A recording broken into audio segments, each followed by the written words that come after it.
It rarely happens in nature that a species has no natural enemies or competitors. The complex order of these enemies and competitors ensures that no species population gets too large, and that natural communities remain in balance. But when a species of plant or animal is brought from its natural habitat to a new area through human intervention, without these controlling mechanisms, the new habitat is often unprepared for this foreign introduction. These new intruders, called exotics, often find new habitat exceedingly conducive to survival, especially where it has been disturbed by human activity. The effects of exotics are diverse and can be quite serious. Exotic plants, such as English ivy, outcompete native plants that provide food and habitat for native animals. Exotic insects can devastate native insect populations and severely alter or destroy pollination cycles. These exotic Melaleuca trees are invading the Florida Everglades and altering the physical and biological environment. The Melaleuca forest is quickly replacing the native sawgrass prairie. The circumstances by which exotics are imported are as varied as the species themselves. Whether accidentally introduced or cultivated for ornamental, economic, or conservation purposes, exotic species can threaten the existence of dozens of native species and even threaten entire ecosystems. Because the National Park Service's mission is to preserve and protect park lands in their natural state, the potential dangers to ecosystems from exotic species pose a serious threat to that mission. Across the country, the Park Service spends millions of dollars annually to manage exotic species, which they define as any species that occurs in a given place as a result of direct or indirect, deliberate or accidental human action. The principal goal isn't just to remove exotic species, but to protect and restore native ecosystems. The Park Service strives to meet 5 objectives for successful exotic species management. They are: to understand the importance of invasion and how best to deal with it through research; to prevent invasions by educating both park staff and the general public, and through park policies, planning, and practices; to catch infestations early; to emphasize long-term management methods such as biocontrol and habitat restoration; and to develop regional cooperative efforts that involve not only park staff, but also entire communities in ecosystem protection. Overall, the basic objective is to remove exotics from parks and restore natural conditions that will exclude exotics. Where that is not feasible, the Service attempts to keep adverse effects on native ecosystems to a minimum. The first steps are to identify an exotic species and map its presence in the park. The extent of an exotic species distribution and its effect on native species help determine whether the exotic is not a threat to native species, an unmanageable threat to the ecosystem, or a threat that can be managed. When more than one exotic species is present in a park, control efforts are prioritized by each species' potential to impact the native ecosystem and the potential for successful management. Based on the park's findings and the availability of funds, a park-specific integrated pest management approach is drawn up and implemented by park resource managers. The methods of management, like the species themselves, are many and varied. Biological control, or biocontrol, entails extensive research of pathogens, insects, or other natural enemies that keep an exotic species under control in its native habitat. Once a biocontrol agent is determined to pose no risk to native flora and fauna, it is released in the park and monitored for success. Whatever management method is used, monitoring is essential to gauge its effectiveness.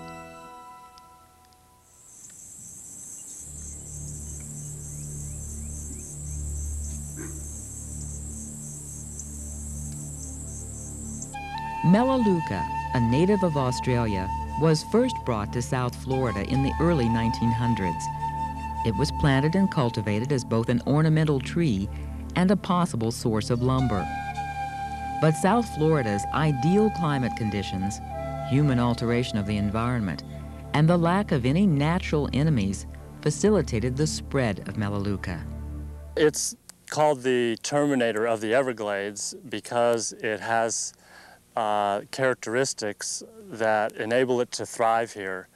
We're looking at a stand of it growing here. It's a typical 3-age stand that has developed in just a matter of 5 or 6 years. The plant has the capability to reproduce millions and millions of seedlings every year. By the 1980s, it had effectively displaced hundreds of thousands of acres of native tree islands, sawgrass marshes, and wet prairies. The Everglades ecosystem with Big Cypress National Preserve and Everglades National Park has experienced massive exotic invasion. These invasions have been facilitated by the extensive urban and agricultural development of South Florida. While there is a variety of exotics in the area, one of the most invasive has been the Melaleuca tree. The plant has survived well here because, first of all, it has no natural enemies. In Australia, there's 150 or more insects feeding on all parts of the plant from the time it's a seedling until it's a mature tree. Here, with no natural predators, the plant is able to complete its growth in all phases. And it's also adapted to the drought and flooding conditions that we find in the Everglades. And its papery, thick papery bark allow it to withstand wildfires, and it also releases its seed when the seed capsules are dried out in a wildfire. And of course, wildfire being a natural part of the ecosystem down here greatly exacerbates the spread rate. Extensive mechanical efforts to control Melaleuca are underway in both Big Cypress and Everglades National Park. Prior to this year, we have usually hired about 12 people on a crew to treat Melaleuca. And depending on the unit we're working, transportation is different. Most of the time they fly to the site via helicopter, or sometimes we use swamp buggies or ATVs. We utilize mostly GPS, global positioning system, for navigation information. But this year, thanks to the government's restructuring, we're doing a private contract on our Melaleuca treatment this year, and we're just hiring just 1 or 2 people to treat outliers. Most of the crews just go up to each tree and either girdle the trees and treat the cambium with herbicide, or they cut down the tree and then treat the stump with herbicide. Melaleuca isn't the only exotic species taking over in Big Cypress and the Everglades. The scientific name is Shynus terebinthifolius. It's in the mango family, Anacardiaceae, and it's thought to have arrived in Florida at the turn of the century together with some of the other exotic plants found in the park. The primary reason for its introduction in the park and in South Florida in general was because of the very striking ornamental red berries, contrasting with the nice green, shiny foliage, and people brought these into their gardens as ornamental plants. And at the time, we had no idea that these would actually spread throughout South Florida and become one of the most highly invasive plants in this part of the world. You'll find Shynus often in areas a little bit higher elevation, shorter hydro period than Melaleuca. And so they do not really overlap. Their habitats do not overlap. You might have a wetland prairie inhabited by Melaleuca, water-loving, thriving, but you might have some raised areas in the same environment in which you have Brazilian pepper invading because of the shorter water periods. If they are individual, spread, well-spaced plants, both herbicidal treatment for both Melaleuca and Brazilian pepper are effective, and you can use a number of herbicides which have been permitted to be used in the park by the National Park Service. In cases of large, dense monotypic stands, Melaleuca, you might have to use aerial spraying, where in contrast to Brazilian pepper, aerial spraying would probably be effective. That has not been experimented with. Currently, we're using the substrate removal to eliminate shyness from the Everglades Park, which cannot be used for Melaleuca, because Melaleuca does not grow in disturbed sites like shyness does. Like Melaleuca, shyness is being managed by the Park Service through a variety of costly and labor-intensive methods. Okay, the 60-acre mitigation site, this is actually, we're sitting in a 60-acre demonstration or pilot study in which we attempted the substrate removal experiment to see how that would possibly remove and mitigate the area and prevent shyness invasion. So we're sitting at the 60-acre site, and what we see after 6 years after substrate removal is basically revegetation of this previously infested, Brazilian pepper infested area with wetland species. And the positive results of this particular study have shown that this is a very effective way to reduce shyness, to eliminate it, and to prevent its reinvasion. This is a highly expensive because it involves several stages, and it involves an engineering stage. We actually get the heavy equipment coming in, and you have engineers, and we have a lot of topographic information coming in. Also, research and monitoring, which is a necessary follow-up for the work, is necessary, and that is long, time-consuming, expensive. So it is a very labor-intensive project. 6,000 acres is not a small area, and it will take probably approximately 20 years to complete the 6,000 acres. Although labor-intensive, if an infestation is not too extensive, physically removing the exotic from a park is sometimes effective. For more widespread infestations, chemical treatments, in conjunction with mechanical removal, are sometimes necessary to ensure permanent results. And for large-scale vegetative threats, a biological control agent may be the best long-term method of control. Part of integrated pest management is a combination of all the approaches, biological control, mechanical control, herbicidal control, and physical control. We anticipate to get a biological control to assist South Florida parks in combating Melaleuca, but as of right now, we still have an insect in quarantine at the facility, but it'll be probably at least a year or two before we get this insect to help assist us. Right now, the best prospect is a weevil that attacks, the larvae attacks the new growth of young seedlings. So hopefully that'll control. One of the problems we have with Melaleuca is its prolific seedling establishment. And hopefully this weevil will at least help slow down the current spread of Melaleuca, give us time to catch up with it using the other control methods. Biological control research on Melaleuca began in Australia in 1986. Although a few species of sawfly and weevil have been identified as potential biocontrol agents, they are still a few years from being approved for release in the Big Cypress and Everglades ecosystems. Well, I think the public's continuing interest is important because the question of exotics, although it's associated with Melaleuca and shyness and some of the other well-known species, in fact is kind of an open-ended one with new species coming in all the time. The list of problem exotics continues to grow in terms of the numbers of individuals, and that's still due to the fact that species are being introduced inadvertently or purposely by various interests, ranging from agricultural to individuals, and that's just magnifying the problem. For example, in the last 30 years, there had been a lot of introductions of exotic grasses for cattle from Africa and other areas of the tropics.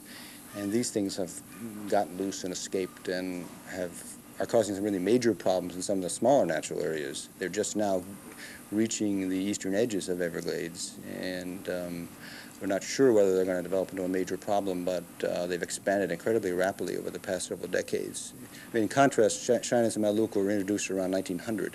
So you see, there's a new problem developing just in the past couple of decades, and there's no certainty that that won't continue as well. So I think we've got to put the lid on new introductions as best we can. The public makes its own choices with respect to planting trees on its own land, and the local governments do as well, and so we need to get the message across that selecting native species is an important part of the strategy to minimize the problem from exotics.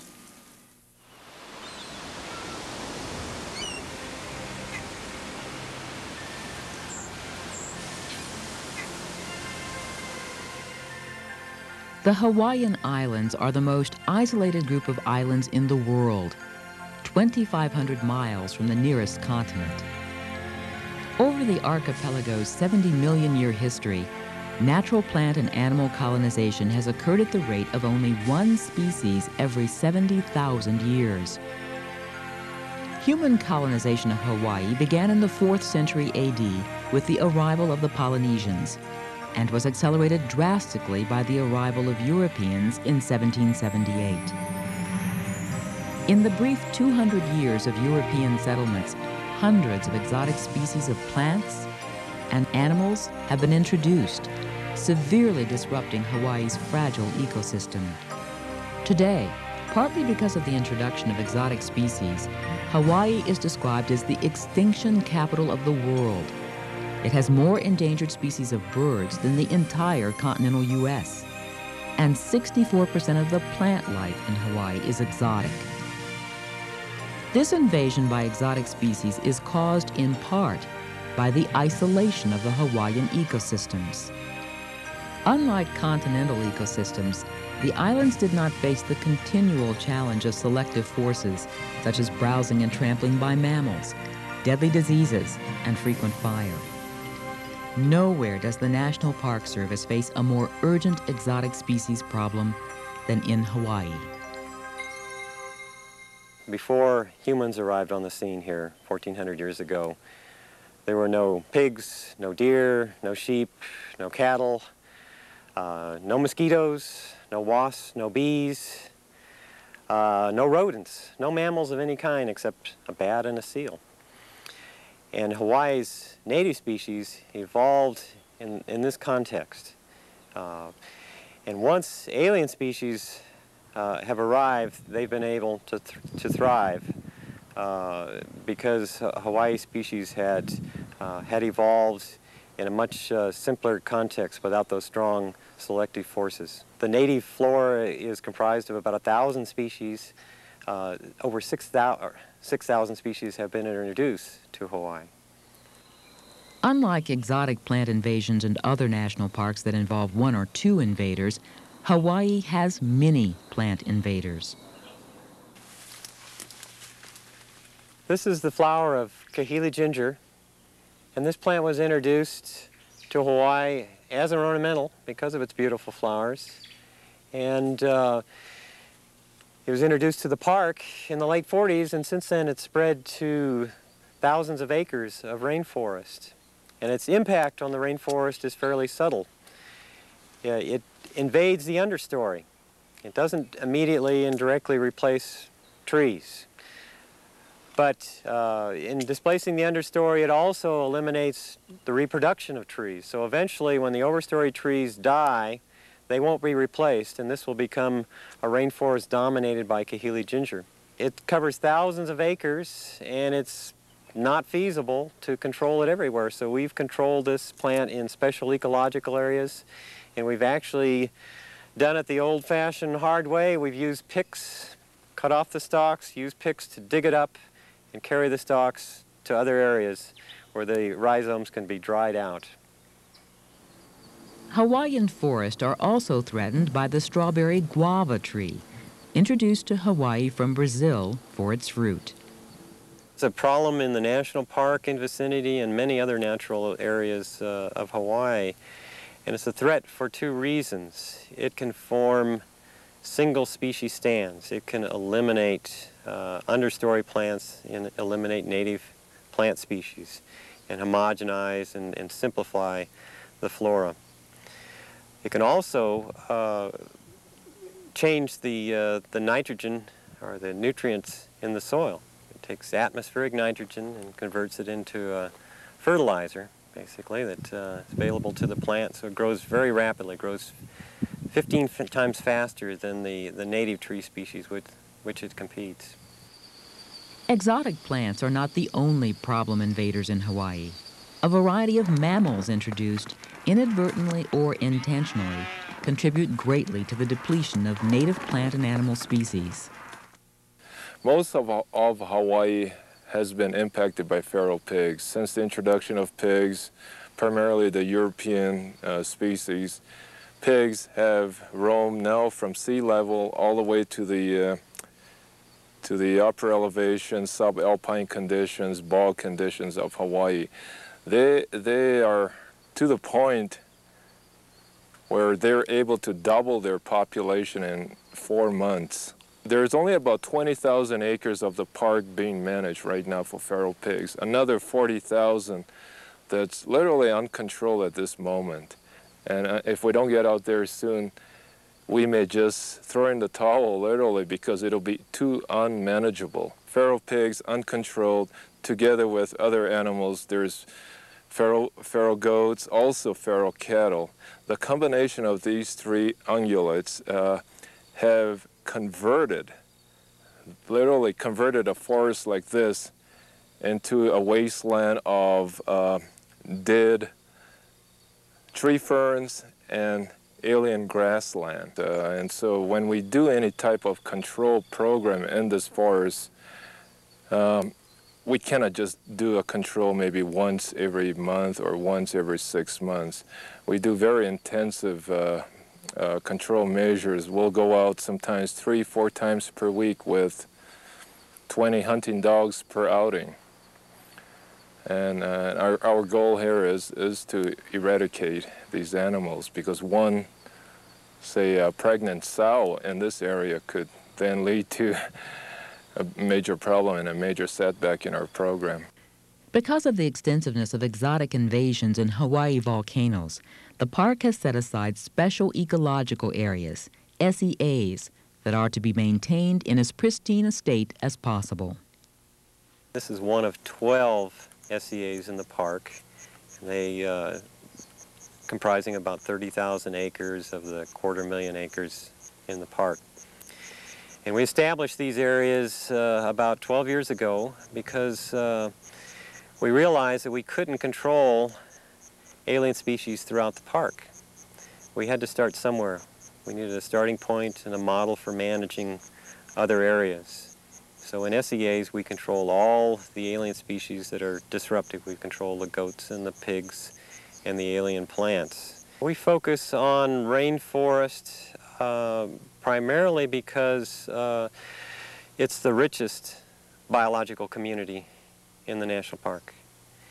And also, there's very little rainforest in the United States. And most of the rainforest in the United States is in Hawaii. And a good representation of that is in Hawaii Volcanoes National Park.